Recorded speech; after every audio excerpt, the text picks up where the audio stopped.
All monotheisms are exactly the same at the moment. They're all based on the same illusion, they're all plagiarisms of each other, but there's one in particular that at the moment is posing a serious menace not just to freedom of speech and freedom of expression, but to quite a lot of other freedoms too.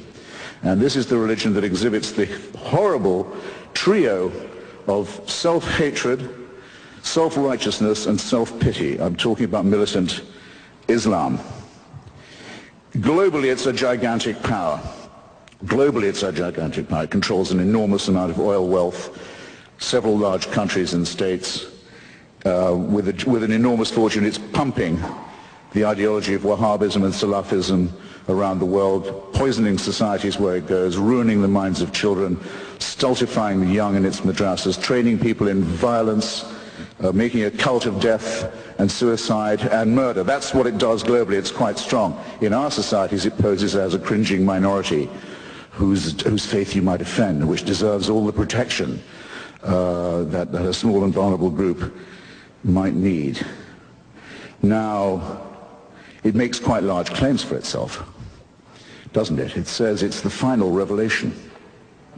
It says that God spoke to one illiterate businessman in the Arabian Peninsula 3 times through an archangel, and that the resulting material, which as you can see when you read it, is largely plagiarized from the Old and the New Testament, almost all of it actually plagiarized ineptly from the Old and New Testament, is to be accepted as a divine revelation and as the final and unalterable one, and that those who do not accept this revelation are fit to be treated as cattle, infidels, potential chattel, slaves, and victims. Well, I tell you what, I don't think Muhammad ever heard those voices.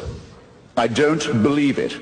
And the likelihood that I'm right, as opposed to the likelihood that a shepherd who couldn't, a businessman who couldn't read, had bits of the Old and New Testament re-dictated to him by an archangel, I think puts me much more near the position of being objectively correct.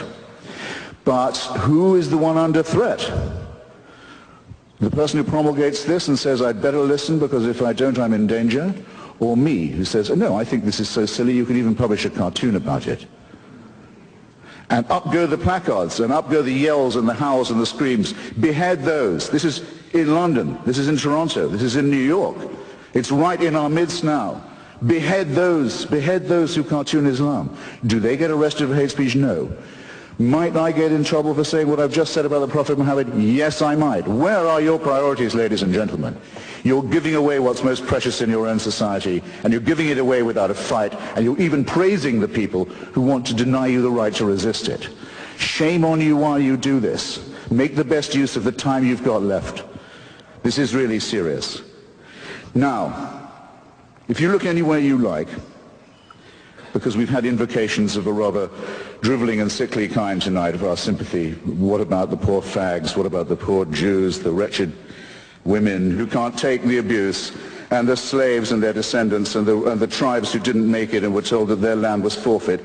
Look anywhere you like for the warrant for slavery, for the subjection of women as chattel, for the burning and flogging of homosexuals, for ethnic cleansing, for anti-Semitism, for all of this. You look no further than a famous book that's on every pulpit in this city and in every synagogue and in every mosque.